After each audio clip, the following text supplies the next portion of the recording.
we have the lights, camera, and let's go, action. Good afternoon, Professor Omar and Embarcadero. For one of the last times, we are Team 8, Lucas, Nicholas, Ayara, Kennedy, and me, Prachiti. We are excited to present to you our project, that is the production of the movie Justice League 2. Our agenda for today is to take you through the project. We have the project scope, WBS, network diagram, critical path, risk, financials, and finally our key learnings from the project. So just to give you a little bit of background, the first franchise of the movie released on November 2017, and learning from the mistakes, it was a moderate success. We want to produce a better sequel, that is Justice League 2, and the production will kick off shortly. So next we have broken down our project into 4 specific categories. One is pre-production, that is everything before shooting, scripting, dialogues, casting, etc. Production is where we actually shoot the movie in studios and various international locations. Post-production is where we edit the movie, add the visual effects, music, etc. Finally is the communication, where we advertise and market the movie to bring you all to the theaters. So what we observed in this project is time is really important because we have a release date. Cost not so much. So this is where we fall in the time cost performance dimension. We need a high quality performance and need to adhere to the timeline, not so much to the cost. So as I said, our main objective is to stay on time, create a revenue of 786 million to recover all the money we are putting in. And finally, to get to that, we need good ratings on famous websites which influence a lot of people. So the senior executive at Warner Brothers must be wondering what we are doing with all their money. So we have a dashboard for them which gives them an overview of sort of the Gantt chart, the top 3 issues, how we are handling them, stakeholder engagement, and the most important, the budget that we have used. Now we have the project scope, which Lucas will explain. Thank you, Prachiti.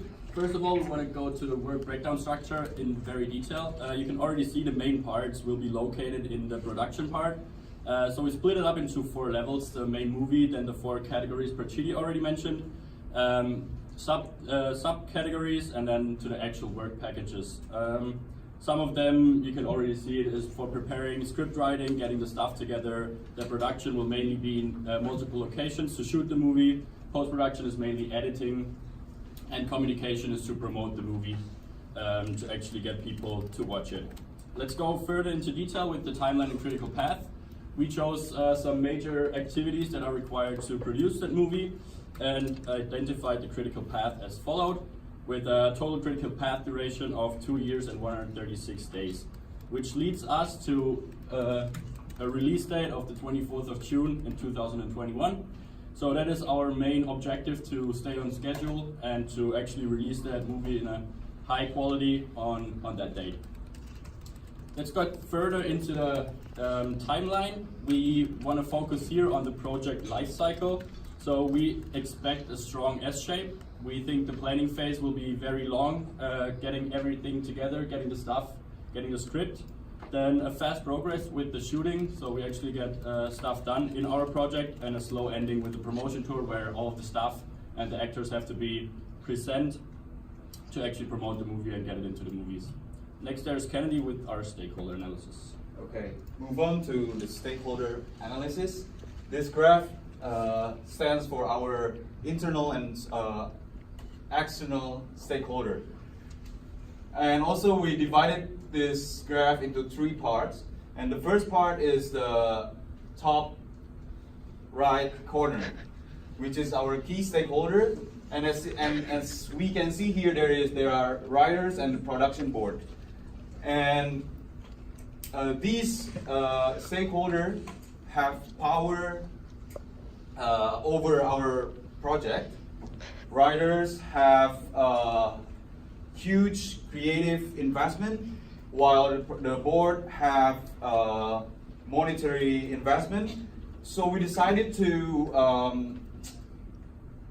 involve them into our decision and give them an update of our completion of the milestone, of our milestones. Move on to the center of the graph. As we can see here, there is movie critic, sponsor, and so on. But our main goal is to increase the interest of these stakeholders. For example, audience. We want to increase interest or the excitement of the audience until we release the movie itself. So the last part is the bottom left side, which is contain our stakeholder with the least influence and least interest. So we think that we just want them to stay there. Why? For example, the government. Why we want them to stay there? Because we don't want to deal with a lot of regulation and stuff that can make us delay our movie launching. So we believe that managing this stakeholder will be smoothen our process.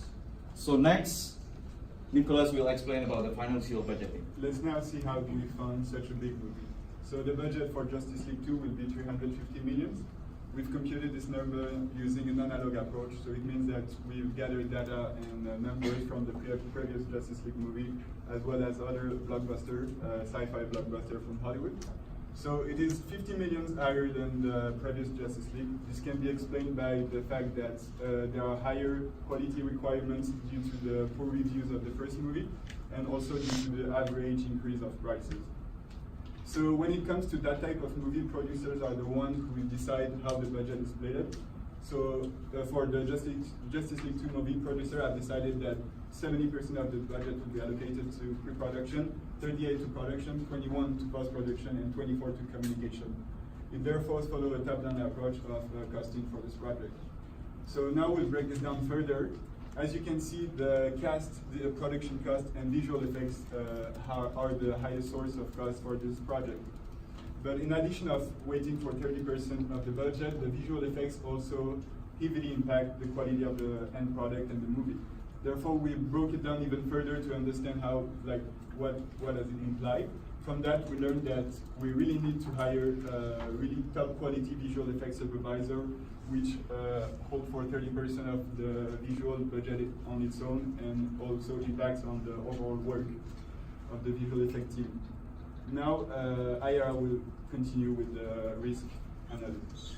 Okay, so we're going to discuss about the top 4 risks that's going to affect the production of the film. So our top risk will be the availability of the studios. So the availability of the studios is going to usually affect the production of the film, because it's gonna create a domino effect of the delays in the schedule. So as backup plan, we've made a flexible time schedule, which also requires to shoot off studio locations. So second is we have the certifications. So with certifications, our target viewers are from teenagers and above. So this will be decided by a viewing board to decide the viewer's discretion. So in order to target the teenagers and above, we're planning to finish the entire film ahead of time, so we could cancel out or edit out the parts that's going to affect our viewer discretion. So second is we have piracy control. So this is a common risk for every platform in the entertainment industry. So in order to avoid this risk, we're going to use some baits in order to fool pirates. So in this method, as you can remember, in the first Justice League movie, Superman had a beard in order to confuse those pirates. So it's, just to confuse them, so they didn't have to illegally copy our film. So lastly, we have the safety of the cast. Of course, safety of the cast is always the top priority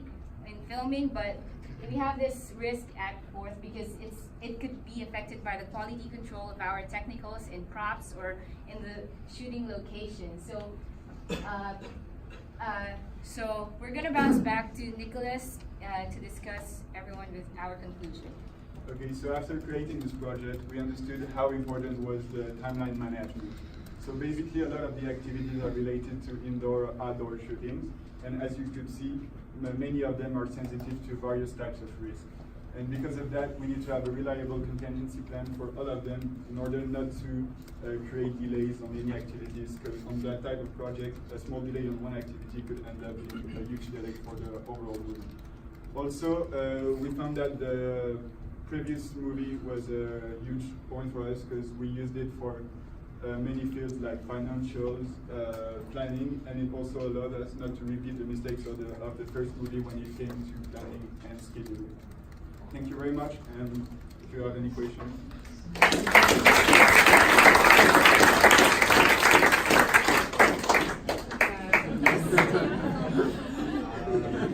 As much as I hope this never happens, I think you guys presented an amazing case. So thanks. 2 questions. Are you gonna hire Zack Snyder again? Mostly yes. I mean, everyone should get a second chance. So my second question was about what Ken was saying, the stakeholder thing. I was just curious, like, if you could elaborate on how do you increase interest, let's say, for the audience, and then decrease interest for the student?